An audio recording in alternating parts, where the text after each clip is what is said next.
Okay, well, thank you, Janna, for coming in today. So this is a pleasure because this is my first CTICU colleague coming Oh in. my gosh. I feel So, so special. yes, you are special. So, Janna, can you maybe explain, who you are, your title, and all that stuff? My name's Janna Putnam. I'm a patient care technician at University of Washington Medical Center's Cardiothoracic Intensive Care Unit. I grew up in Vancouver, Washington, just outside of Portland, so that's where I was basically raised. But yeah, That's awesome. And for the folks that don't know, patient care technician is a certified nursing assistant, right, Janna? correct. Okay. Correct. Well, as a PCT, which is short for patient care technician, what's the educational background that you kind of have? I did take a program around my just before my senior year of high school, and that was about 2 months. And I took it at a nursing assistant certified program in Vancouver, Washington. And I was doing that while I was studying in high school. And the high school that I graduated from is actually a Title I school, and that means that schools that are made up of populations where over 40% of students come from low income family. And so that means that my high school's percentage of students achieving proficiency in math is about 15%. And the percentage of students achieving proficiency in reading and language arts is 41%. So that's about kind of my high school and what my educational background was prior to becoming a CNA. Wow. It's great to hear, that you were kind of able to overcome all of those kind of resource constraints that might have been there. And now you're a PCT at UW Montlake. So really cool. Um, Now, what is kind of like the moment when you realize that, hey, I want to be a nursing assistant? Was it like a culmination of moments? Could you maybe elaborate a little bit about that? Yeah, so I actually heard about becoming a nursing assistant because I was interested in becoming a registered nurse, which is currently what I'm studying for at UW. But I was realizing from just a herd of stories, both online and in person, from people who worked as CNAs around me, that CNA work seemed to be a very nice opening into the healthcare field that I wanted to pursue, since at a young age. And it's a really good first step for people who are like, hey, I might be interested in healthcare, I wonder if this might be something for me, and I was like, okay, let's do it, let's take my first step. And that's what I did, and I loved it, and I've been working as a CNA for 3 years so far, so still kind of in it. Wow, three years. That's quite Yep. the time. And so you want to eventually go into nursing, was that right? Correct, Okay. yes. Really cool. Well, I know you've worked as a nursing assistant, Jana, in not only UW Montlake, but also I think it was an assisted living. Correct me if I'm wrong. Correct. Okay. And maybe could you let us know what the day in the life of a nursing assistant entails, like what you think and feel? And I'm sure well, I know too that there there is a typical day, but yeah, let us in what you see. Yeah, so I would say the one thing that's very important is that different jobs entail very many different environments. So I've worked in home care, like memory care, and as you know, the hospital. And I would say the one thing that they share is that they all have a sole purpose of providing comfort and care to patients and clients. So one thing that you'll kind of notice on your day-to-day life is that you'll just be creating these new bonds and relationships so fast every day with new people. And while you're providing high quality care to help individuals with activities of daily living, and that includes ambulating or getting patients and clients up out of the bed and just brushing their hair, teeth, and during that time you'll be talking with them, so you're making a friend as you're helping them. If you've ever had moments for the girlies, braiding each other's hair and bonding, or doing each other's makeup, it's a very fun activity that gets to happen pretty often in assisted living.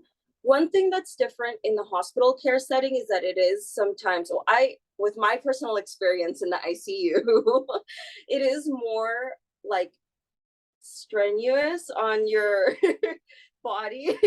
You're going to be taking a lot more steps and probably lifting a bit more weight. So just be prepared for that as well in your daily life. Yeah, everybody's very fit on the ICU, it seems like. And Yes, they are. and when you think about kind of those best moments of like, oh my gosh, I get to be a friend with this patient, you're braiding their hair or you're doing something very cool in the intensive care unit. Do you have like a particular story where like, oh my gosh, this is why I really enjoy this? Um, I mean, just this weekend there was there was already something, but I would say one of my favorite stories was just like I was with a patient and she had kind of been in the ICU for a very long time, and it was her first time getting up out of bed, and like the as soon as she sat up, the smile that she gave was like, oh my gosh, I can do this. Like, I can get better. And then she eventually went down to our step down unit because she was getting better. And she was like giving me her email to stay in contact. And it was a really great moment. And like, that's not an only like once in a blue moon kind of thing. Like that happens more often than you'll realize if you really try to connect with your patients and clients. If you just take that time out of your day to strike a conversation and kind of be the light in their kind of dark days when they're in the ICU. So, yeah. That's really awesome, Jana. And it's testament to you as an individual, kind of, giving that light and making that connection. So that's awesome. Yeah. Um, well, what kind of it's very intense at the ICU, and it can also be very tiring whether you're working at an assisted living or not. And I'm curious, like, what makes someone really successful at that job? Is it their um, fitness, or are there other things that one should kind of think about? I do have like three little traits in mind that I think are very crucial and important. Those three being patience, empathy, and humility. So for the patience and empathy, I think you can kind of see where I'm going with this. Like you're going to be dealing with individuals who are going through a really tough time in their lives, whether it's in memory care or it's their first time dealing with something that's kind of limiting their abilities in their daily life. They're going to have a hard time accepting that and like having the patience to not only not take it personally because it's never about you, but also having the empathy to understand like, hey, like I know what you're going through is really hard, like please let me do what I can to communicate with you and provide the best care possible. But along with that, like I would say one of the most important things is that humility, in that sense that you were always like open to learning about new things culturally and from your peers and who you're like learning from, because there's always going to be people who've been in this field for longer than you have, and then you're like, okay, so this is a new learning opportunity. So just being open to that is very crucial, I would say, in being successful as a CNA. Gotcha. And that patience, empathy, and humility, it's good to be intentional with it too. Like I think some people say that it's kind of you have it or you don't have it, like you're born with it or not. But I think part of it is just having that in your mind so you can develop that patience and empathy and humility, right? Exactly, just being open, that's all. Yeah. Um, well, I'm sure it's not all roses and rainbows when you're working. And when we're thinking about the students that are kind of interested in becoming a CNA like you, what are some realities to kind of be ready for, right? Like, for example, I'm a bully and I'm being mean to you, or what what are some things to think about? Yeah, so like there are quite a few things that are like, okay, because once again, this is healthcare, so not all things are rainbows and sunshine, like you said. So, of course, with being physically fit, like it's also physically very taxing on your back and feet after long periods of work because you're usually working longer shifts. Like I've already had to go to physical therapy for back pain that I've achieved. Really? Yeah, and I'm like 20, so I've already like hurt my back and I feel like an old man sometimes.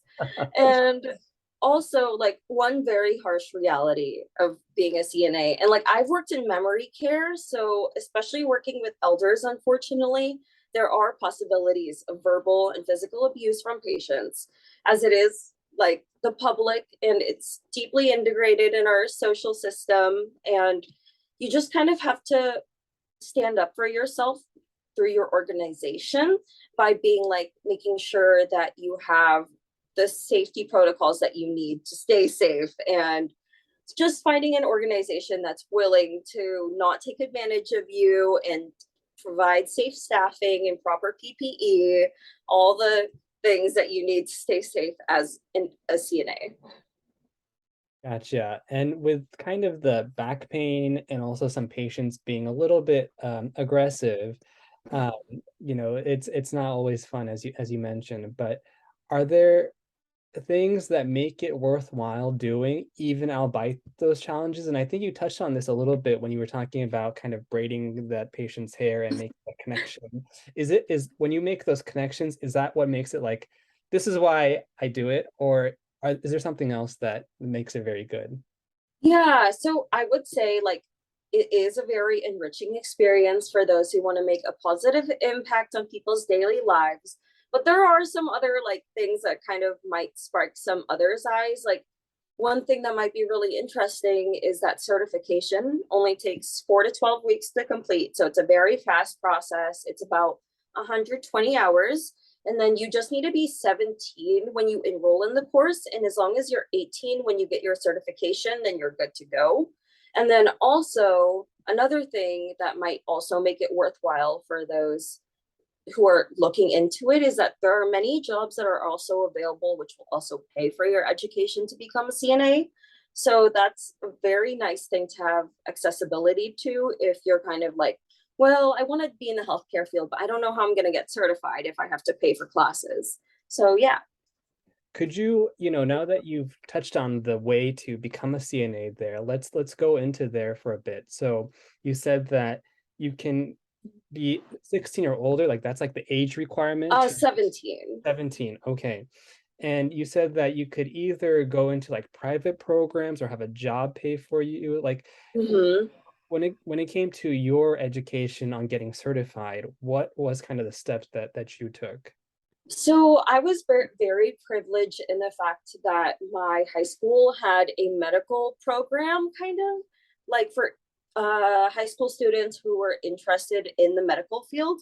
So like, and that doesn't have to be like a doctor or nursing. Like it can be like radiology. It can be a wide spectrum. It'll introduce you to many jobs in the medical field. So I was introduced to CNA work through that, in which I was able to get my CNA license through my high school as well. So I was very privileged to have that. And I think it was very nice to have just in general. Like, I think it'd be awesome if they provided that in all high schools. So, Totally. yeah. And so I guess like for a high school student that's watching, it's like, okay, I want to be a CNA and be cool like Janna. And so the first step would be to go into your school and see what programs are available for you. Hmm. And maybe they'll pay for you. And if not, think about getting, a job that pays for that. And when you say, Exactly. what do you know what kind of jobs? Like, is it kind of like working as at the front desk at a hospital, or like what kind of programs do you know out there? I unfortunately don't know too many. I will say my first job ever was at Panda Express. I was serving orange chicken. So I was very that's how I bought my scrubs and everything. I was so excited. I remember it very clearly. But I was just working part-time on the weekend in high school. But like I will say front desk jobs are very great, and most of the time they pay better than fast food jobs, and you don't have to deal with the stress as much and you won't have to worry about smelling bad after a shift from working in fast food. But I'm not too sure about the programs that are available, unfortunately, about paying, like, besides getting a part-time job. Gotcha, gotcha. Well, thank you for sharing. So, it's good to know that schools might offer it. And then for those that are watching, there are like apprenticeship programs from SEIU, the training fund, and also this thing called IHAP from Seattle Jobs Initiative if you're 18 or older. So, I can put some links in, in the description below. I sound like a YouTuber. No, do it. Yes. Find those But links. utilize those accessibilities. So I'll put some links in there for programs as well. I kind of want to make a little pivot here, and it's just kind of about, us as, Asian Americans working within healthcare. So, um, I think still there is some discrimination that occurs within healthcare. And I'm curious, so far in your 3 years, have you had to deal with that at all? And if so, how did you overcome that? And only as much as you're willing to share, but I think the students that are watching are, Black, Indigenous, and or people of color, and those are the folks that we'd like to give some inspiration. So any thoughts there? Yeah, so after spending quite a bit of time as a CNA, you will begin to recognize that the coworkers around you are typically very diverse as well, which has been kind of a privilege for me, at least in my own experience, just because I've always been raised in urban areas and I've been exposed to urban areas since I was just a young little kid. So I've always just seen lots of individuals of color also working around me.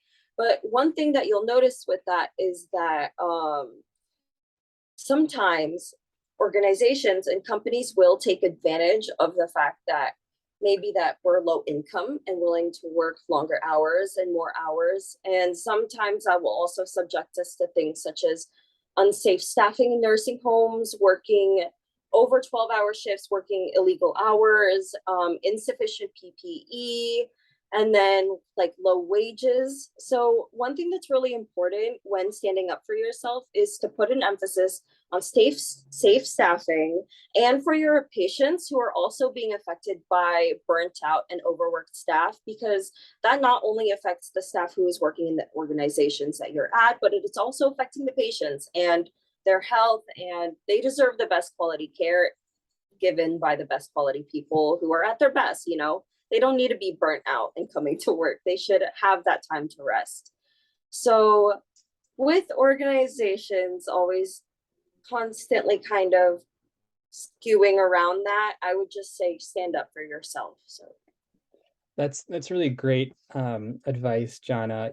So when thinking about kind of standing up for yourself for more resources, more staffing, do you usually go to like someone that you trust in leadership, like the nursing manager or assistant nurse manager, or what are some best practices do you think that people can take from this?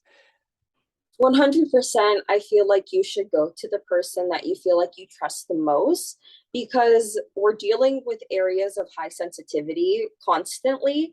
So being able to feel comfortable in sharing, like, hey, I think we could do this better, or I think we should provide this for our staff so we're not overworked and burnt out.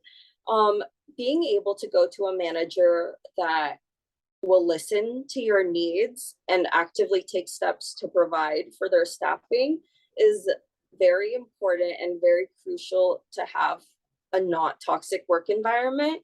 And I would say if you're kind of experiencing some people who aren't listening to your needs, there's always going to be people who will listen. So try to find an organization where you feel at home, feels best for you, feels healthy, doesn't feel toxic, and where you just feel like you can be your best self. So that's my best advice. That's awesome. So find allies that you can trust and help you out. And if you can't, think about maybe moving to another organization too. So very cool. Lots of jobs open.